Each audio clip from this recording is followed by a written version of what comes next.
There's something that we don't like about South Korea. Like, just little thing, like they claim a lot of things exactly from South Korea, which is not. 지금 여기는 미국 뉴욕주에 있는 명문대 코넬대학교의 한 강연장입니다. 존 로크 교수는 한국학 연구소 소장을 역임했고 한국학의 대부라고도 불리는 분인데요. 미래를 알려면 한강의 기적을 이뤄낸 한국을 봐야 한다는 교수님의 강의 중에 여학생이 불만스러운 표정으로 너무도 당당하게 내뱉은 말인데요. 한국이 어떤 걸 우긴다는 걸까요? 누구 말이 맞는 걸까요? 이 영상은 미국의 소셜 커뮤니티 레딧에 올라온 사연을 각색하여 재구성했습니다. 그녀의 이야기 한번 들어보겠습니다. 안녕하세요. 저는 엘리자베스 해밀턴이라고 해요. 저는 어렸을 때 뉴욕에서 태어나 부모님 덕분에 물질적으로는 어려움 없이 풍족하게 자랐지만 몸이 약해서 학교에 다니지 못하고 집에서 생활해야만 했어요. 매일 반복되는 일상 속에서 지루함과 외로움이 가득했죠. 부모님은 항상 제 건강을 위해 최선을 다하셨지만 제 건강은 좀처럼 나아지지 않았어요. 어느 날 아버지는 사업차 한국을 방문하셨다가 국기원에서 주최하는 태권도 승품 승단 심사에 초청을 받게 되셨대요.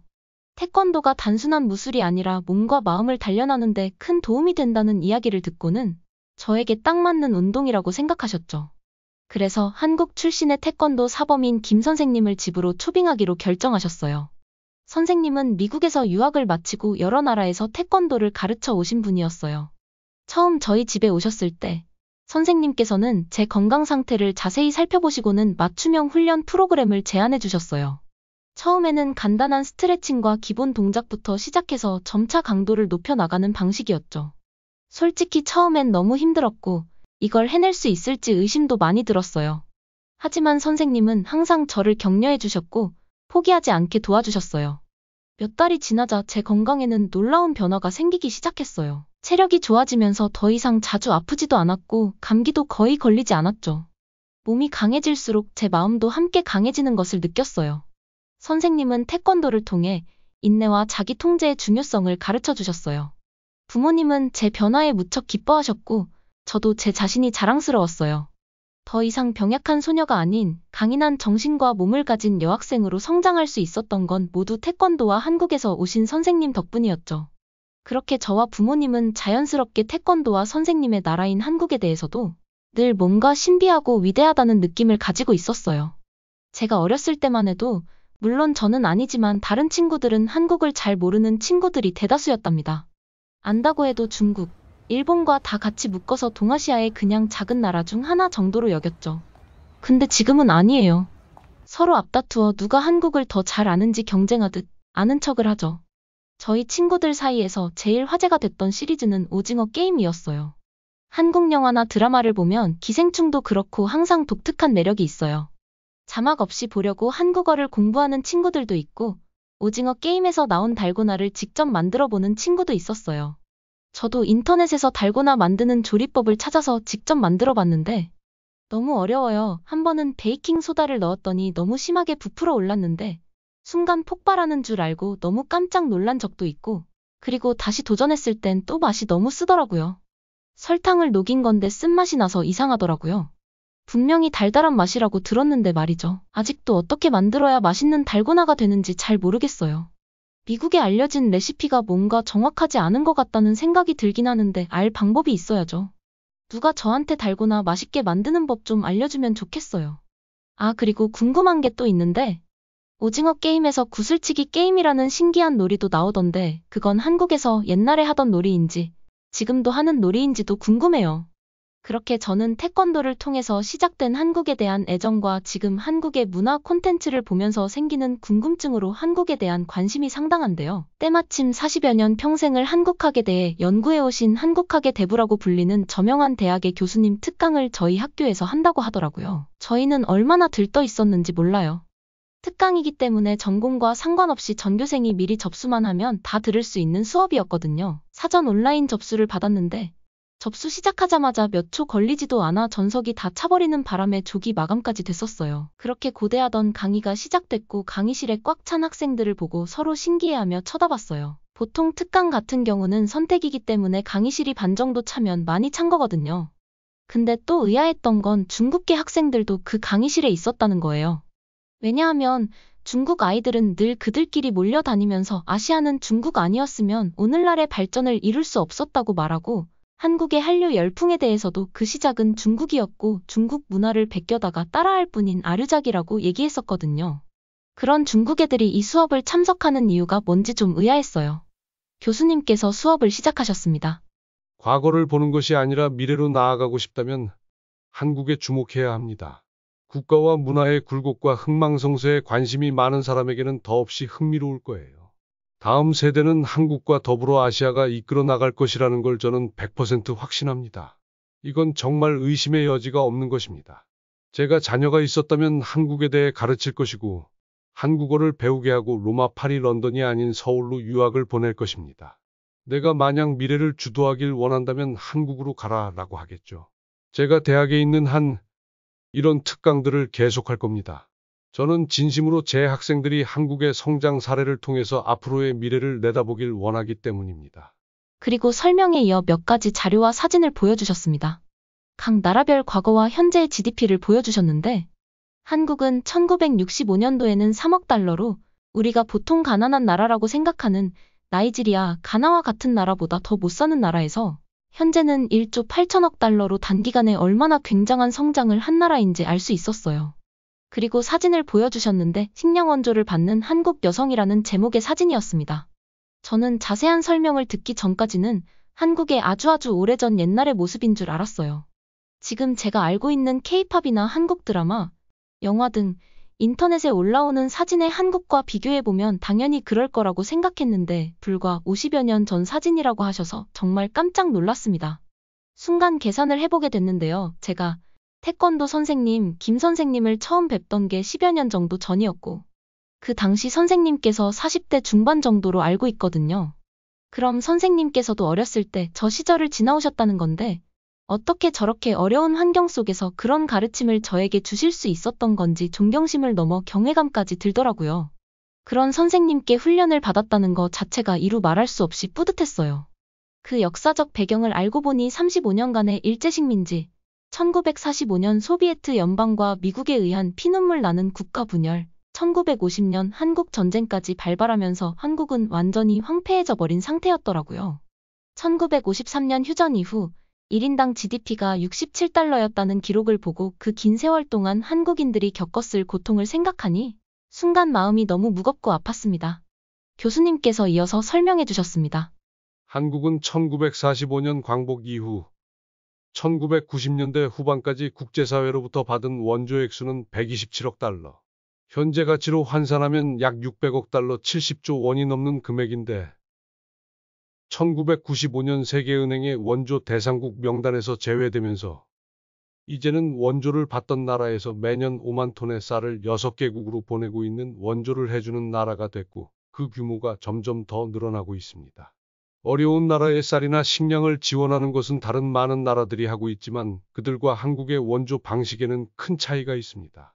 바로 어떠한 대가도 없이 후진국과 개발도상국의 자립을 돕기 위해 당장 먹을 것뿐만 아니라 관련 교육, 농업기술까지 가르쳐주고 있다는 것입니다.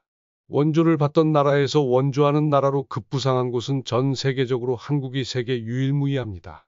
전쟁 후 초토화되어버린 한국이 오직 인적자원만으로 단 한 세대 만에 이렇게 눈부신 경제 성장을 이뤄내고 동아시아를 넘어 전 세계 문화 트렌드를 선도하는 나라가 될 것이라고는 그 누구도 상상하지 못한 일입니다. 여러분이 기술, 무역, 영화 등의 미래가 무엇인지 알고 싶다면 한국을 보세요. 여러분들이 다 알고 있는 삼성, LG, 현대와 같은 전자기술, 자동차 관련 회사들이 모두 한국 회사들이라는 것입니다. 4, 50년 만에 이 모든 것을 이뤄냈다는 것이죠. 운 좋게 풍부한 자원을 가진 땅이 있었던 것도 아니고 다른 나라 침략과 수탈로 쌓아 올린 부로 인한 것도 아닌 순수히 인적자원 하나만 가지고 이렇게까지 성장한 나라는 전 세계 어디에도 없습니다. 엄청난 나라죠. 거기에 지금의 한국은 또 어떻습니까? 한국인들은 또 다른 혁신적인 아이디어를 가지고 도전하고 있었다는 겁니다. 한류에 대해서 들어보셨죠? 특히 K-팝은 세계적인 현상이 되었습니다. K-팝이 과연 하루아침에 만들어진 걸까요? 한국의 K-팝 아이돌 BTS에 대해 이야기해보자면 작년에 뮤직 어워드에 참석했었죠. 그 전에 제가 저희 학생들한테 BTS를 아냐고 물었을 때 10명 정도가 안다고 했었는데, 뮤직 어워드에 참석한 이후 다시 물어보니 강의실 전체가 손을 들더군요. 그러니까 얼마나 빠르게 성장한 건지 알 수 있습니다. 자, 같이 볼까요? 그리고 BTS 사진과 더불어 한국 영화들을 보여주셨습니다. 순간 학생들은 너무 반가워하며 좋아서 깍하고 소리를 지르는 학생도 있었습니다. 교수님께서 웃으시면서 말씀을 하시려고 하는 찰나에 그때 강의실 뒤편에서 누군가 질문이 있다며 손을 들었습니다. 그 몰려다니는 중국계 학생 중 한 명이었습니다. 저는 에스더라고 합니다. 동아시아에서는 이미 다 알고 있는 사실인데 아무래도 여기 미국에서는 아시아의 사정을 잘 모를 수도 있을 것 같아 정확히 짚고 넘어가고 싶습니다. 아시아에서는 한류의 열풍이 온전히 한국의 것이라고 생각하는 사람은 아무도 없습니다. 애초에 세계 4대 문명의 발상지 중 하나가 중국의 황하 문명으로 동아시아뿐만 아니라 전 세계의 문화와 문자를 전파한 건 그 누구도 부인할 수 없는 사실이니까요. 한국 문화의 대부분이 중국의 찬란한 문화를 베낀 덕분에 한류가 발전할 수 있었다는 것은 이미 한국도 일부 인정한 사실입니다. 그럼에도 불구하고 여전히 중국에 고마워하기는커녕 한국 것인 것처럼 우기는 것이 너무 싫습니다. 순간 저도 당황이 되더라고요. 내가 그토록 위대하다고 생각하는 나라가 도대체 중국에 무얼 베꼈다는 건지, 더군다나 한국도 일부 인정하면서도 계속해서 우기고 있다는 그 말에 어디까지가 사실인지 알 수가 없었습니다. 여기저기서 웅성거리는 소리가 들렸지만 교수님께서는 당황하는 기색 전혀 없이 구체적인 사례를 들어보라고 말씀하셨습니다. 자금성을 본떠서 경복궁을 중국에서 지어준 거다부터 시작해서 한복, 김치, 거기에 태권도는 중국의 발차기에서 비롯된 것인데 그 전통과 정신은 무시한 채 한국에서 변형을 시켜서 진짜 태권도가 아닌 것을 마치 태권도인 것 마냥 가르치고 있다고 주장하더라고요. 다른 건 둘째치고 태권도까지 중국 거라고 하니 그동안의 제 믿음이 뭔가 다 흔들리는 느낌이었어요. 저뿐만 아니라 저희 부모님도 당연히 태권도는 한국의 전통 무예라고 알고 있었으니까요. 친구들한테도 제가 얼마나 많이 태권도와 한국에 대해서 말했었는데 순간 그동안 내가 무엇을 믿었고 누구한테 뭘 배운 거지라는 생각이 들면서 순간 손에 땀까지 났다니까요. 왜냐하면 40여 년을 한국에 대해서 연구하신 미국의 저명한 대학교 교수님 앞에서 저렇게 말할 정도면 뭔가 확실한 근거가 있지 않겠나 하는 생각을 안 할 수가 없었거든요. 근데 교수님께서는 저 얘기들을 이미 익히 들어서 알고 있는 것들이라는 생각이 들었어요. 왜냐하면 수업 내용과 상관없이 즉흥적으로 따져 물은 질문임에도 불구하고 검증된 자료를 바탕으로 왜 중국에서 유래된 게 아닌지 더 이상 반박의 여지가 없을 정도로 구체적이고 명확하게 알려주셨거든요. 경복궁과 자금성의 경우 경복궁은 1395년에 자금성은 1407년에 시작해서 14년간 지어진 것으로 경복궁이 자금성보다 먼저 지어졌다는 것을 입증해 주시는데 에스더도 뭐 더 할 말이 없는 거죠. 그리고 내심 불안해하면서 태권도에 대해서도 뭐라고 말씀하시는지 귀를 쫑긋 세우고 긴장해서 들었습니다. 태권도는 한국의 전통 무예이자 국제적으로 공인된 스포츠입니다. 국기원 태권도 교본에 따르면 태권도는 한국에서 발생한 발차기 중심의 무예로서 무예 자체는 조선 후기 택견으로부터 전승됐으며 그 기원은 삼국시대 이전으로부터 전승되어 수박, 오병수바퀴 등의 이름으로 전수되다. 광복 이후 체계가 정립되어 1954년부터 태권도라는 정식 명칭으로 불리고 있는 한국 전통 무예입니다. 태권도의 기술 중 가장 독창적인 발차기 기술은 삼국시대, 조선시대에 성행하던 민속무예 중 택견의 기술에서 유래한 것으로 일본, 중국에서는 전혀 찾아볼 수 없는 독창적인 고유 기술로 중국의 발차기에서 비롯됐다는 주장의 근거나 증거는 불확실한 것으로 밝혀져 있습니다. 저는 그제서야 순간 안도의 한숨을 내쉬었답니다. 교수님께서 에스더에게 이 정도면 충분한 대답이 됐냐고 물으셨습니다. 에스더는 그에 대해서는 대꾸도 하지 않고는 다른 얘기를 또 하더라고요. 아까 한국이 식량 지원뿐만 아니라 농업기술까지 가르쳐주고 있다고 하셨는데요. 그 농업기술도 중국에서 가져간 것일 뿐더러 중국은 현재 나이지리아를 포함해서 아프리카에만 50개국이 넘게 원조를 하고 있고 인프라 건설, 농업개발, 교육, 의료 지원도 다 하고 있는데 중국에 비하면 얼마 되지도 않는 한국의 지원 사업을 너무 과장되게 말씀하시는 거 아닌가요? 이번에도 역시나 교수님께서는 아무런 표정 변화도 없이 담담하게 말씀을 이어나가셨습니다. 한국을 높이 평가한 이유 중에 하나는 지원 규모를 떠나서 후진국과 개발도상국에 지원하고 있는 방식이 단순히 먹을 것만 제공하는 것이 아닌 수원국의 자립을 돕는 발전 지향적 태도를 취한다는 것에 있습니다. 한국은 어떠한 대가도 바라지 않는 인도적 차원의 지원을 하고 있습니다. 저개발국 사람들에게 한국보다 더 꿈과 용기를 줄 수 있는 나라도 없지요. 앞서 말했듯 한국은 수많은 역경을 딛고 도움을 받던 나라에서 도움을 주게 된 세계 유일한 나라이니까요. 중국의 원조 규모는 에스더 씨가 말한 것과 같이 한국과 비교할 수 없는 어마어마한 규모죠. 맞습니다. 하지만 한국을 비롯한 기존 공여국들은 독재나 부패, 인권 침해 등 정치적 상황에 따라 원조 및 투자 비율을 조정하는 데 반해 중국은 그런 상황은 전혀 고려하지 않은 채 중국 자국의 이익이 된다면 투자와 원조를 진행한다는 데 문제가 있죠. 중국의 원조는 공무원 부패와 기업 뇌물 등의 문제를 유발하고 있습니다. 그 결과 지원을 받은 나라들의 부패는 더욱 심각해지고 국민들은 고통을 받는 것이죠. 원조란 명목하에 중국이 제공한 대규모 유상 차관으로 인해 아프리카의 많은 국가들이 국가 부채에 시달리고 있습니다. 예를 들어볼까요?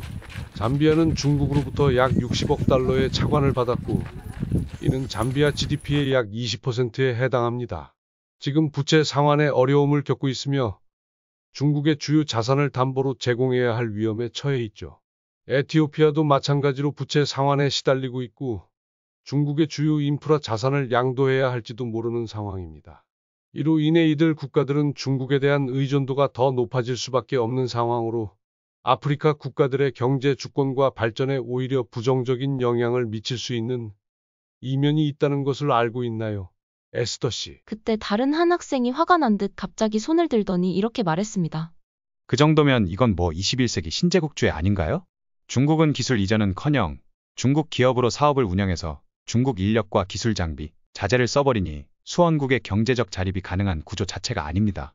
스리랑카 한반도타 항구를 부채 때문에 중국에 넘길 수밖에 없었던 사건만 봐도 알 수 있습니다. 에스더는 기분 나쁜 표정이 얼굴에 역력히 드러나더라고요. 저라면 뭔가 들킨 기분에 민망해서 그 자리에 있기도 힘들 것 같은데 에스더의 표정은 이 상황이 중국에게 불합리하게 돌아가고 있고 억울할 뿐이라는 표정이었습니다. 더 이상 어떠한 말도 없이 그런 표정으로 앉아있는 에스더를 본 교수님은 잠시 생각하시는 듯하더니 말씀하셨습니다. 우월감에 찬 애국주의 역사관으로 역사 왜곡을 하고 역사에서 배우지 못하고 자만하면 결국 나락으로 떨어질 수밖에 없습니다. 중국 동북 공정을 깰 학문적 연구는 이미 중국 스스로 가지고 있고 중국 청나라 때 고증학이 발달하면서 역사 기록의 진위 여부, 사료에 언급한 장소가 어딘지 거의 밝혀놓았으니 식민사관으로 왜곡된 학설도 깰 수 있을 것입니다. 중국 내의 과도한 문화적 검열과 애국주의를 자정하고 자국의 문화적 역량을 발전시키기 위한 노력보다는 오히려 이를 역행하면서 다른 문화 중 좋아 보이는 것만 골라 훔치는 체리피킹으로 자국의 문화적 저력을 더욱 초토화시키고 중국에 대한 반감만 크게 키우고 있다는 것을 알아야 합니다. 이런 행태는 장기적인 측면에서 자국민들의 눈과 귀를 막는 것이나 다름없습니다. 그리고 아무리 세계 최초라고 하더라도 그것이 전부 다 실질적인 영광을 가져다 준다는 것은 비약에 불과할 뿐더러 쓸모없는 망상에 가깝다는 것도 알아야 합니다. 자, 얘기가 좀 돌아간 것 같긴 한데 현 시점에서 우리 모두가 같이 나눠봐야 하는 문제임은 분명하기 때문에 나름의 유익한 시간이 됐을 거라고 생각합니다. 이번 강의의 본 주제였던 미래와 한국에 대해서 이어서 설명하겠습니다. 한국이 지금과 같은 눈부신 성장이 있기까지 그들은 기술력에만 투자한 것이 아니라 그 기술이 윤리적이고 세계적으로 널리 유익하게 쓰일 수 있도록 노력했기에 오늘날 기술의 업적을 넘어 신뢰라는 이름으로 세계 무대에 당당히 서 있게 된 것입니다. 한국이 산업화에 성공하고 경제적으로 급부상한 것을 가리켜 한강의 기적이라는 말을 했었죠. 그 한강의 기적이 여기까지가 아니라는 사실을 여러분은 알아채야 합니다. 지금 또 다른 한강의 기적을 보여주고 있는 한국을 제대로 봐야 앞으로의 미래를 알 수 있습니다. 한류라는 이름으로 K-팝, 영화, 드라마 등 문화 전반에 걸쳐 세계적인 붐을 일으키고 있죠. 외신 보도에 따르면 한국의 대중문화는 비서구권 국가에서 서양 문화의 지배를 깨부순 유일한 나라로 평가받고 있습니다. 이것은 단순한 문화 현상을 넘어 한국의 세계를 향한 소프트 파워를 보여주고 있는 것입니다. 한류는 전 세계적으로 큰 인기와 영향력을 발휘하며 한국의 긍정적인 이미지 형성, 국가 간 관계 구축, 문화적 격차 해소 등에 기여하고 있습니다. 또한 디지털 문화의 확산과 한류가 만나 언어, 교육 및 인재 양성에도 긍정적인 영향을 미치고 이를 통해 한국 문화의 위상을 더욱더 높이고 세계적인 문화현상으로 더욱더 공고하게 자리 잡게 될 것입니다. 단언컨대 한국을 봐야 앞으로의 미래를 알 수 있습니다. 그렇게 강의는 끝났고 그동안 몰랐던 한국의 역사 배경을 듣고 나니 현재의 화려하고 거대한 한국 문화 뒤에 숨겨진 한국인만의 저력이 느껴지면서 한국이 더욱더 위대하게 느껴지더라고요. 이번 특강을 통해서 저는 지금의 K-팝과 한국 드라마, 영화의 영향력을 문화 영역에 국한지어서 너무 단순하게 봤다는 생각도 하게 되었어요. 그리고 호시탐탐 한국 것이 중국으로부터 왔고 중국 것을 베꼈다고 거짓 주장을 하고 있는 중국의 존재에 대해서도 생각할수록 황당하고 화가 나더라고요. 한국학의 대부라고 불릴 만큼 평생을 한국 연구를 해오신 교수님 앞에서도 뻔뻔하게 저렇게 말할 정도면 다른 데서는 오죽할까 싶은 생각이 들었어요. 존 로크 교수님 말씀처럼 급변하는 미래를 준비하기 위해서라도 다시 한강의 기적을 보여주고 있는 한국을 더 제대로 알고 싶고 직접 가보고 싶어졌어요. 지금 내년 여름 방학 때 한국 방문을 목표로 여행 계획표도 세우고 한국어도 열심히 공부하고 있답니다. 어순도 다르고 발음도 어려워서 배우는 것이 쉽지는 않지만 한국에 나가서 그동안 궁금했던 것들, 인터넷을 찾아도 잘 안 나오던 것들을 한국말로 직접 물어볼 생각을 하면 너무 설레서 밤에 잠이 잘 안 올 정도예요. 아, 쓴맛 나는 달고나가 아닌 달달한 달고나도 한국에 가서 꼭 먹어볼 거예요. 한국에 애정 가득한 미국 아가씨 엘리자베스 씨의 사연 어떻게 들으셨나요? 내년 여름방학이면 2025년 여름이 되겠네요. 지금 이 영상을 보고 있을 엘리자베스 씨에게 추천해 주실 만한 한국의 명소나 먹거리가 있으시다면 댓글로 부탁드립니다. 오늘 사연이 좋으셨다면 구독과 좋아요를 눌러주세요. 여러분의 소중한 댓글은 사연을 전하는 저에게 큰 힘이 됩니다. 끝까지 시청해 주셔서 감사합니다. 행복하세요. 또 뵐게요.